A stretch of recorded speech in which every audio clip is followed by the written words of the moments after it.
Bismillahirrahmanirrahim. Assalamualaikum warahmatullahi wabarakatuh. Kita masuk ke mata kuliah Evidence Based Medicine. Pada pembahasan kali ini kita akan membahas tentang biostatistika dasar yang digunakan pada data yang kita akan cari dengan Evidence Based Medicine. Untuk ruang lingkup biostatistikanya itu sendiri, yang pertama dibagi menjadi dua, yaitu biostatistik deskriptif dan biostatistik analitik. Untuk biostatistik deskriptif merupakan biostatistik yang menggambarkan atau mendeskripsikan realitas yang terjadi di masyarakat, layanan kesehatan, maupun di laboratorium yang berkaitan dengan pekerjaan kefarmasian dan kesehatan. Jadi nanti pertanyaannya adalah what, who, when, dan where. Jadi ini nanti akan bisa disimpan atau diletakkan pada perumusan masalah. Untuk biostatistik deskriptif ini terdapat dua skala, yang pertama ada numerik dan kategorik. Untuk skala numeriknya, parameternya berupa mean atau rata-rata, nilai rata-rata, median, dan modus. Median itu nilai tengah dan modus itu nilai yang sering keluar. Contohnya adalah rata-rata berat badan. Jadi kita akan menghitung berapa rata-rata dari berat badan yang tersedia. Data berat badan yang tersedia. Kemudian biostatistik deskriptif dengan kategorik, yaitu berupa frekuensi dan proporsi. Misalnya 30% pasien menderita hipertensi adalah wanita. Jadi frekuensinya atau proporsinya adalah 30% dari penderita hipertensi adalah wanita. Kemudian untuk biostatistik analitik digunakan untuk menentukan asosiasi atau keterikatan antara dua atau lebih fenomena yang terjadi pada suatu kejadian kefarmasian atau kesehatan. Nah, uji analitik ini berperan dalam analisa multivariat, bisa menggunakan regresi linier maupun regresi logistik. Kemudian juga berperan dalam survival analitik dan untuk meta analisis. Untuk biostatistik analitik dibagi menjadi 4 dengan tujuan yang berbeda. Jadi tujuan penelitian ini akan disesuaikan dengan analisanya. Nah, analisa ini jika datanya homogen dan normal menggunakan analisa utama, sedangkan jika datanya itu tidak homogen, maka akan dilanjutkan dengan data non-parametrik atau analisis alternatif. Untuk tujuan yang pertama, membandingkan proporsi yang tidak berpasangan, bisa menggunakan analisa utama berupa chi-square dengan subjek lebih dari 40%, atau kalau misalnya datanya non-parametrik, berarti dengan menggunakan Fisher dengan subjek kurang dari 20%. Untuk pembanding proporsi yang berpasangan, bisa pakai McNermar, kemudian juga bisa membandingkan rata tidak berpasangan, nah ini dengan uji T. Kalau uji T-nya tidak berpasangan berarti independen, kalau uji T-nya berpasangan berarti dependen. Nah, uji T yang independen non-parametriknya bisa menggunakan Mann-Whitney, sedangkan untuk yang dependen bisa menggunakan Wilcoxon. Kemudian untuk jenis variabel dan skala pengukuran, jadi variabel kualitatif ini merupakan variabel yang tersusun atas kategori-kategori yang hanya membedakan satu kelompok dengan kelompoknya. Jadi variabel kualitatif tidak dikonversikan menjadi sebuah angka atau ukuran tertentu. Sedangkan variabel kuantitatif ini merupakan variabel yang disusun menurut kuantitas atau besarnya atau nilainya dapat dinyatakan dengan angka. Jadi hasilnya akan berbeda pada suatu penelitian yang menggunakan kualitatif variabelnya dan dengan variabel kuantitatif. Untuk variabel kuantitatif itu sendiri dibagi lagi menjadi dua. Yang pertama, ada variabel diskret, yaitu variabel yang hanya memiliki angka atau nilai yang bulat. Tidak ada pecahan, contohnya frekuensi kunjungan ke puskesmas, jumlah anak, frekuensi kehamilan. Misalnya kan kunjungan ke puskesmas 3 kali, 2 kali, seperti itu ya. Tidak ada dia 2,5, tidak ada ya. Kemudian juga frekuensi kehamilan dan jumlah anak pun seperti itu. Nah, untuk variabel kontinu merupakan variabel yang dapat memiliki setiap nilai. Ya, jadi dia memiliki baik angka bulat maupun desimal yang memungkinkan adanya nilai-nilai tadi terletak dalam suatu rentang tertentu. Contohnya pH, misalnya ada suatu penelitian ingin mengukur pH. pH yang stabil itu terletak pada ini misalnya ya pH-nya itu 5 sampai 7,4. Berarti kan dia pada saat punya nilai 6,5 itu masih masuk ke dalam suatu rentang tertentu dan bisa ada desimalnya. Kemudian, nah ini skala pengukurannya. Jadi di sini jenis skalanya, skala nominal itu terdiri dari 2 atau lebih kategori, kemudian juga tidak dapat ditentukan nilai rata-ratanya. Jadi kalau kita pakai nominal, berarti contohnya itu untuk kasus-kasus seperti jenis kelamin, status bekerja, jadi kan tidak bisa dirata-ratakan. Misalnya jenis kelamin perempuan ada 2 orang, jenis kelamin laki-laki ada 3 orang. 2 tambah 3 jadi 5, 5 bagi 2 kan 2,5. Nah itu kan 2,5 kan tidak bisa merata-ratakan mengimplementasi untuk jenis kelamin. Kemudian untuk ordinal di sini terdiri dari 3 atau lebih kategori, tidak dapat juga ditentukan nilai rata-ratanya. Misalnya tingkat kepatuhan obat, ya berarti patuh dan tidak patuh gitu ya. Sedangkan kalau misalnya ada di antaranya, misalnya dia data tingkat kepatuhannya 1,5, nah itu kan tidak bisa kita tentukan rata-ratanya. Kemudian interval di sini tingkat kepuasan misalnya dari 0 sampai berapa persen. Kemudian dari berapa persen sampai berapa persen itu puas, tidak puas, dan sangat puas misalnya seperti itu. Kemudian rasio berupa angka yang dapat dikurangi, ditambah, dibagi, ataupun dikalikan.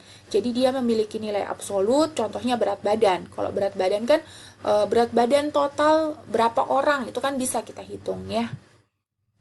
Ya, kita masuk ke ukuran variabel outcome berdasarkan jenis desain dan pengukuran variabelnya. Nah, ini jenis desain yang kita cantumkan di sini berdasarkan hierarki yang sudah kita bahas di EBM sebelumnya ya. Jadi ada RCT, cohort, case control, dan cross-sectional. Nah, untuk variabel dibagi menjadi 2, mungkin sudah dibahas juga di materi EBM sebelumnya ya, sebelum UTS. Ini ada independen dan dependent. Untuk variabel exposure atau independen ini kita bisa menentukan. Jadi peneliti bisa menentukan.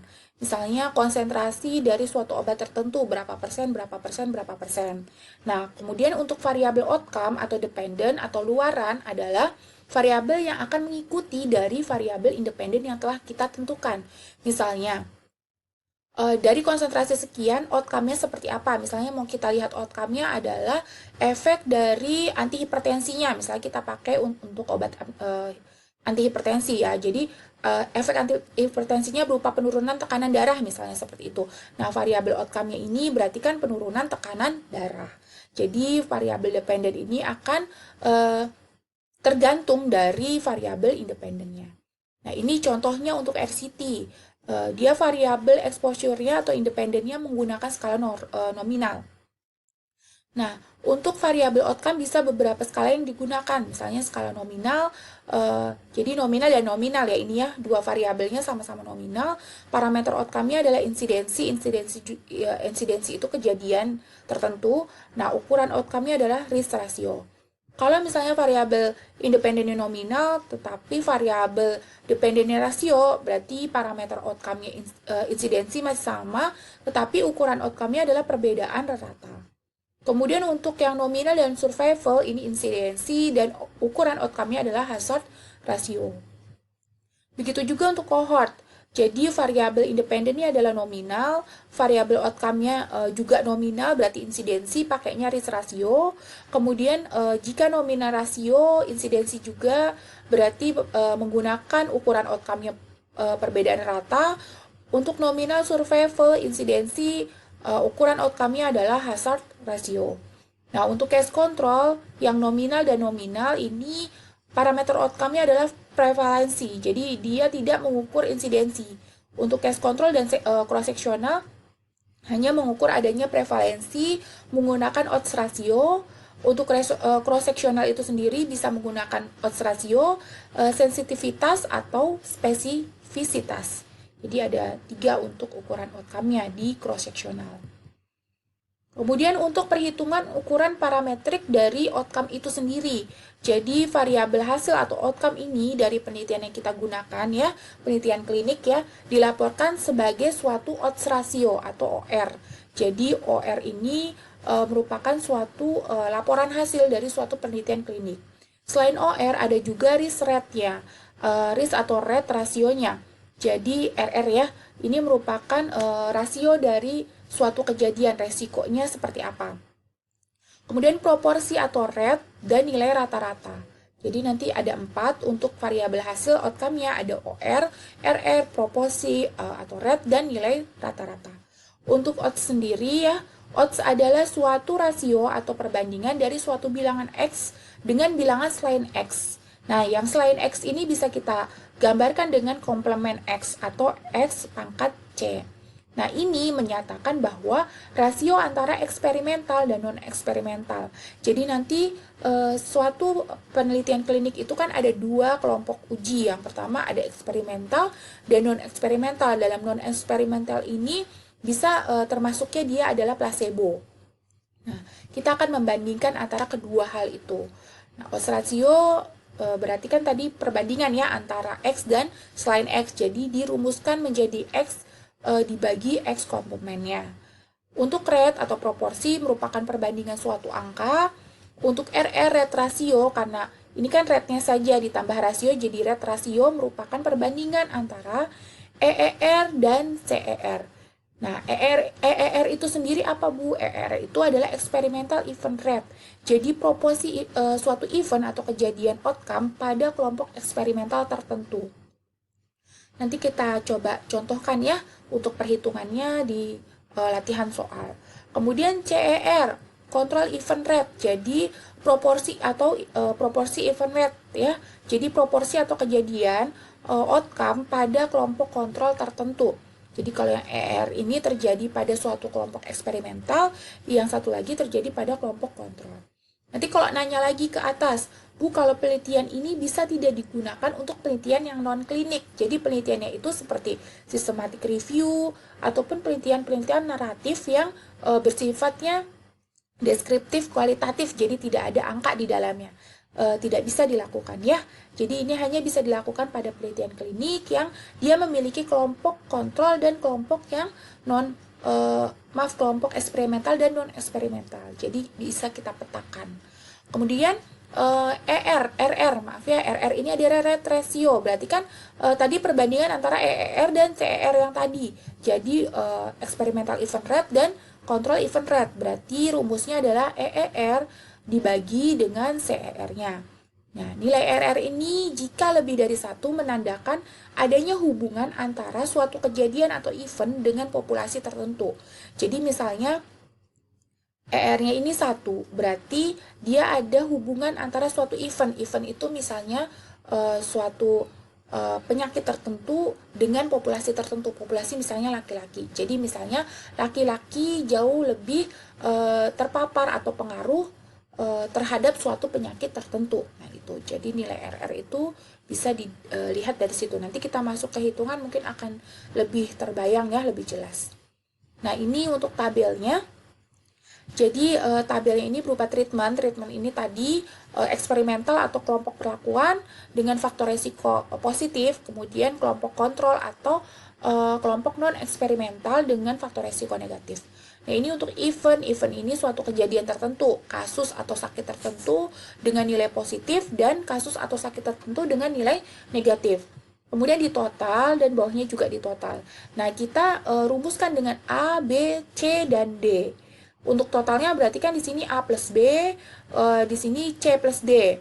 Jadi ini untuk spesifik kelompok perlakuan dan ini kelompok kontrol. Sedangkan untuk yang di bawah di sini ada total dari kasus tertentu yang positif dan kasus tertentu yang negatif.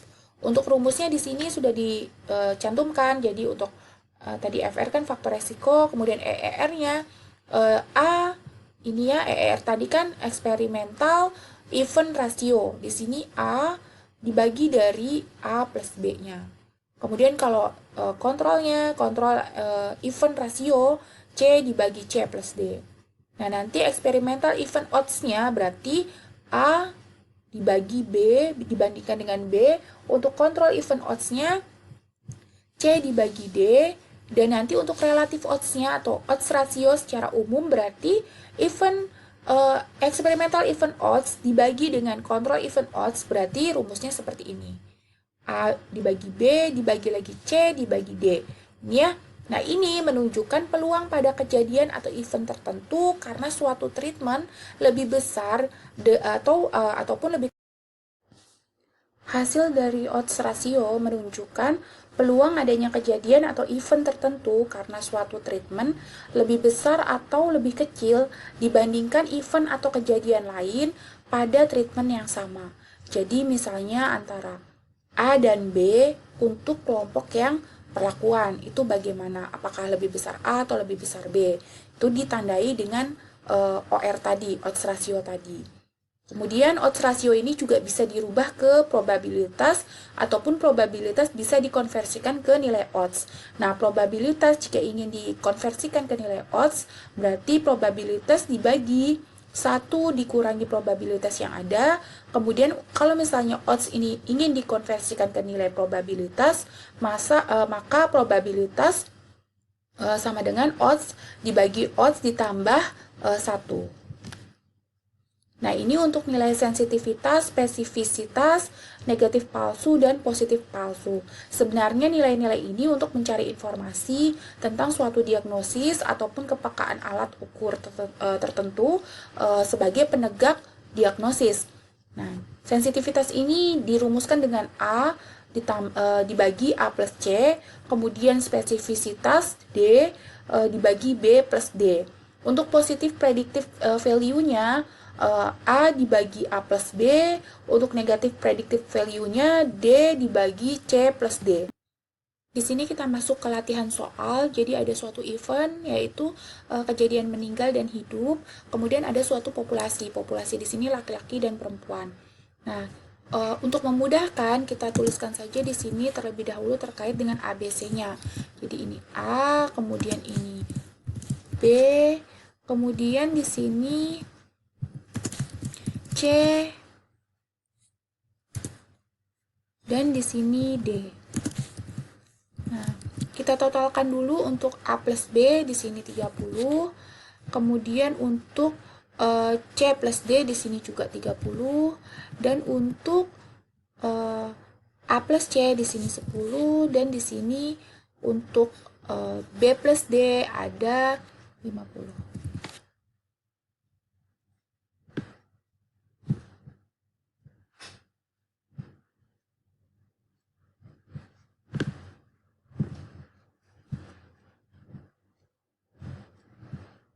Oke, ya. Ini adalah totalnya. Kemudian kita masuk ke nilai sensitivitas. Di sini rumusnya A dibagi A plus C. Berarti A ini kan 1 dibagi dengan 30. Hasilnya 0,033. Kemudian untuk spesifisitas di sini D ini kan 21 dibagi dengan B plus D. B plus D di sini 50. Oh, maaf, di sini bukan A plus C ya, tapi bukan A plus B, tapi A plus C, berarti 10. 0,1. Kemudian untuk yang spesifisitas D dibagi B plus D. B plus D berarti 50. Hasilnya 0,42. Kemudian untuk positif predictive value-nya A dibagi dengan A plus B, baru yang ini 0,033. Kemudian untuk yang negatif predictive value-nya D dibagi dengan C plus D sama dengan 0,7. Nah, kemudian untuk nilai eksperimental event rate rasionya di sini A tadi kan 1 dibagi dengan A plus B. A plus B tadi 30, 0,033. Kemudian untuk CER-nya atau kontrol event rasio ya, ini adalah tadi 9 ya. Berarti ini C-nya.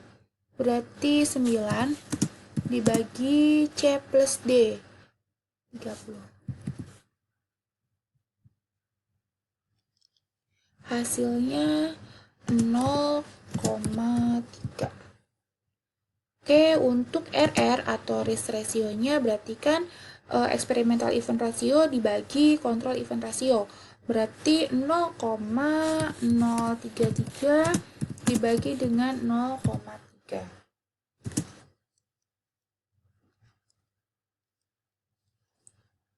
Sama dengan 0,11. Nah, di sini karena dia 0,11 berarti nilai relatif risknya itu kan kurang dari 1 ya, menunjukkan tidak adanya hubungan kejadian antara suatu pasien yang meninggal dengan suatu populasi tertentu.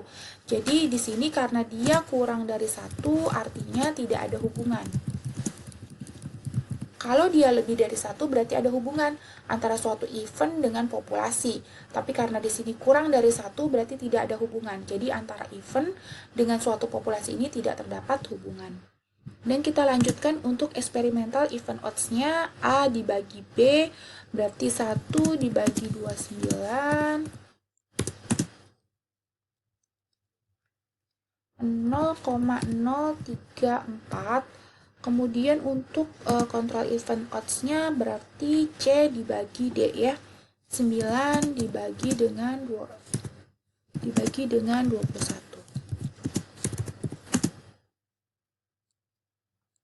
Berarti 0,42.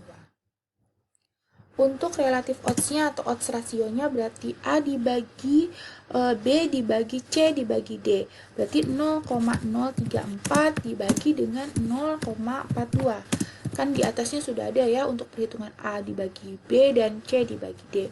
Berarti 0,034 dibagi 0,42. Hasilnya 0,080 ya, 80. Jadi 0,08 saja.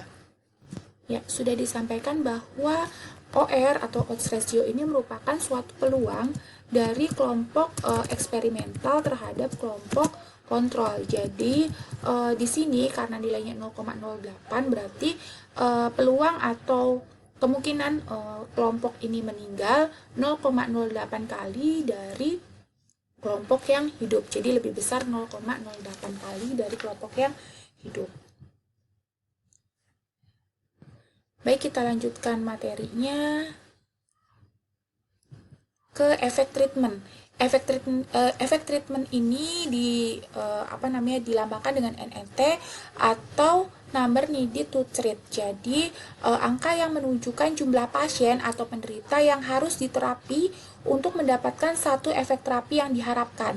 Jadi kalau misalnya ada NNT dari paracetamol adalah 2, artinya jika ada pasien dengan kondisi demam, setiap 2 orang pasien yang demam itu jika diterapi dengan paracetamol, maka 1 orang diantaranya mengalami kesembuhan. Jadi semakin kecil nilai NNT-nya, maka semakin manjur atau efektif. Jadi kalau di sini nilainya 3, berarti dari 3 orang yang ditreatment dengan paracetamol hanya 1 yang mengalami kesembuhan. Kalau di sini 100, berarti kan hanya 1 itu kan berarti obatnya tidak efektif. Kalau di sini 2, berarti kan perbandingannya kan 50% 50% ya, jadi dia lebih efektif. Nah, ini untuk rumus NNT-nya 1 dibagi ARR.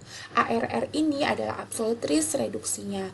Jadi selisih rasio antara kelompok kontrol dan eksperimental. Jadi R1 dikurangi R2 atau bisa disebutkan CER dikurangi EER atau kontrol event rasio dikurangi eksperimental event rasionya. Nah, untuk RRR-nya relatif risk reduksinya yaitu CER dikurangi EER dibagi dengan CER-nya. Jadi, kontrol event rasio dikurangi dulu dengan experimental event rasio, kemudian dibagi dengan kontrol event rasionya lagi. Nah, di sini tadi kan sudah dijelaskan bahwa NNT semakin tinggi nilainya, berarti semakin tidak efektif atau semakin kecil justru semakin efektif. Sedangkan yang kemudian ada NNH. Kalau NNH ini number needed to harm. Jadi angka yang menunjukkan pasien atau penderita yang mendapatkan terapi obat tertentu sehingga menimbulkan efek yang tidak diharapkan. Jadi berkebalikan ya antara NNT dan NNH. Semakin kecil nilai NNH, maka semakin tidak aman. Jadi kurang lebihnya sama untuk artinya, tetapi berbeda maknanya. Kalau di sini semakin dia kecil, tadi ya semakin sedikit, berarti obatnya semakin tidak aman. Untuk rumusnya di sini ada ARI atau absolute risk increase. Nah, di sini EER dikurangi CER. Jadi eksperimental yang justru akan mengurangi dari kontrolnya. Kemudian RRI relative risk increase-nya. Di sini eksperimental dikurangi kontrol dulu, kemudian dibagi lagi dengan kontrolnya. Nah, untuk rumus NNH-nya itu sendiri adalah 1 dibagi dengan ARI-nya. Kita masuk ke soal ya, ke latihan soal. Jadi kita hitung untuk NNT dan NNH-nya. Di sini untuk sensitivitasnya lagi terlebih dahulu tadi ya, seperti tadi kita latihan lagi, ini A, kemudian di sini B, di sini C, kemudian di sini D. Agar mudah kita totalkan dulu, di sini 56, kemudian di sini 26. Untuk total yang meninggal ada 6 orang dan untuk yang hidup ada 85 orang. Bentar, kita rubah dulu.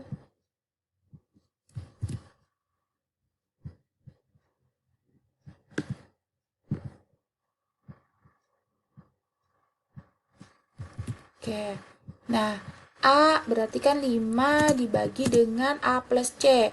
Berarti 6. Hasilnya adalah 5 dibagi 6. 0,833. Kemudian untuk yang tadi sensitivitas ya, ini spesifisitas berarti 25D dibagi dengan B plus D. Berarti dibagi dengan 85 orang. Hasilnya 25 dibagi dengan 85. 0,294. Kemudian menghitung untuk positif predictive value. Di sini A-nya 5 dibagi dengan A plus B. Berarti 56. Hasilnya 5 dibagi 56. 0,08. Kemudian untuk negatif predictive value-nya ada D, di sini 25 dibagi dengan C plus D. C plus D-nya 26, berarti hasilnya 0,96. Nah, untuk EER-nya di sini A dibagi A plus B, A-nya 5 dibagi A plus B, berarti 56. 0,08. Untuk CR-nya C dibagi dengan C plus D, berarti 26.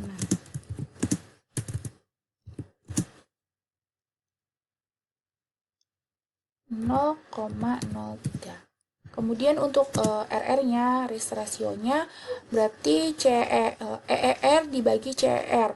Tadi 0,08 dibagi dengan CR-nya 0,03.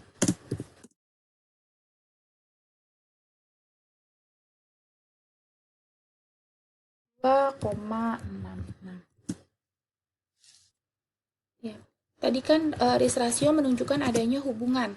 Berarti ini di atas 1 berarti ada hubungan antara suatu kejadian di eksperimental dengan non-eksperimental pada event atau populasi tertentu. Jadi obat baru ini ada hubungan dengan pasien meninggal dan hidupnya. Baik, kita lanjutkan ke experimental event odds. A dibagi B. A dibagi B berarti 5 dibagi 60. 0,08. Kemudian kontrol event odds-nya C dibagi D. 1 dibagi 25. Hasilnya 0,04. Kemudian untuk odds, baik, kita lanjutkan untuk odds rasionya, berarti 0,08 dibagi dengan 0,04.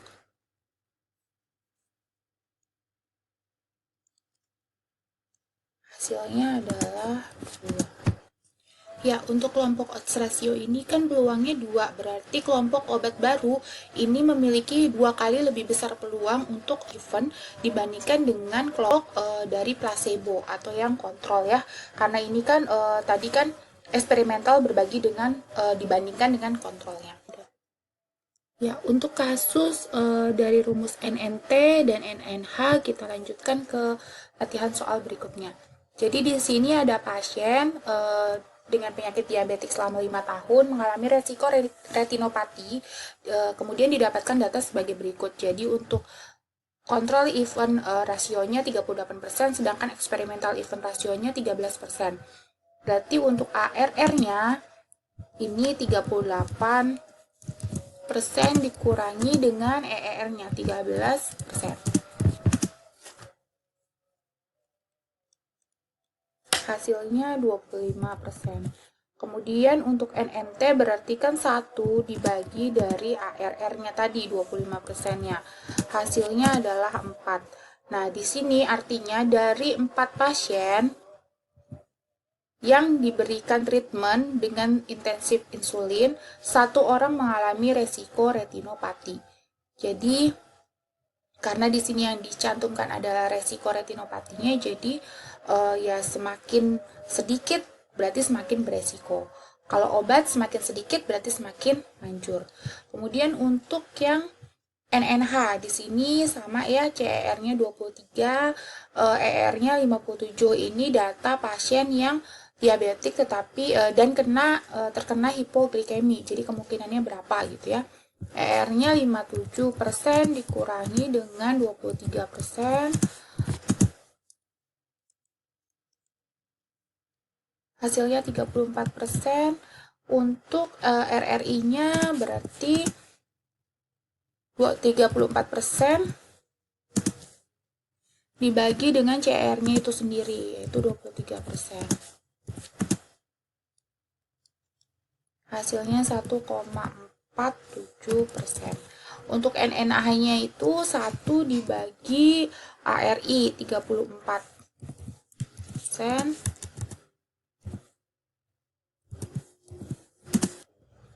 Karena ini persen ya, jadi dibagi dulu 0,34 ya, karena kan 34% sama dengan 0,34 dibagi 1 dibagi 0,34. Hasilnya 2,9. Karena ini adalah pasien sehingga dibulatkan menjadi 3.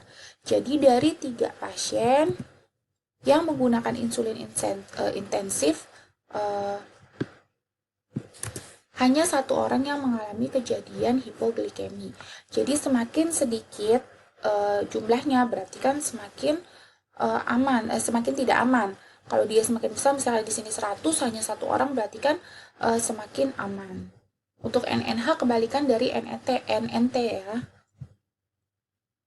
Nah, kita lanjut ke uji klinis berdasarkan jenis desainnya. Jadi penelitian klinik ini tujuannya adalah outcome yang spesifik, membentukkan desain yang sesuai. Untuk cross-seksional ini menentukan prevalensi penyakit. Jadi kalau kita menggunakan suatu uji cross-seksional itu untuk menentukan suatu prevalensi penyakit. Kalau cohort dia untuk menghitung insidensi karena pada saat itu ya, jadi diikuti pada saat itu ke depan. Kalau cross-seksional kan hanya satu waktu saja, jadi hanya ngikut menghitung prevalensi saja. Kalau yang cohort dia bisa menghitung insidensi.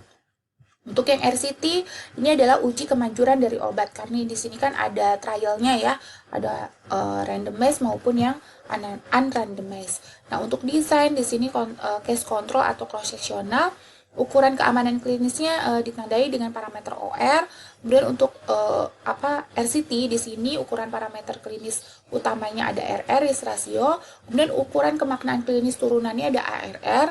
Sedangkan untuk kohort di sini ukuran kemaknaan tingkat kepentingannya ada NNT dan RRR. Sedangkan untuk ukuran kemaknaan klinis dan tingkat kepentingan lainnya di sini ada RR, ARR, RRR dan NNT. Jadi bisa diukur. Ya, kemudian untuk menghitung ukuran parameter outcome untuk uji kemanjuran, di sini uji kemanjuran itu sendiri bertujuan untuk memilih atau menetapkan terapi obat tertentu atau tindakan terapi tertentu yang memberikan keberhasilan yang paling tinggi. Nah, nanti dibagi menjadi dua kelompok, yaitu kelompok eksperimental yang diisikan dengan terapi atau treatment obat baru, kemudian kelompok dari kelompok kontrol atau placebo yang berisikan obat standar atau terapi awal atau merupakan terapi yang lama yang sudah pernah digunakan. Bisa juga dimasukkan ke kelompok placebo, yaitu orang atau pasien yang tidak menggunakan terapi apapun.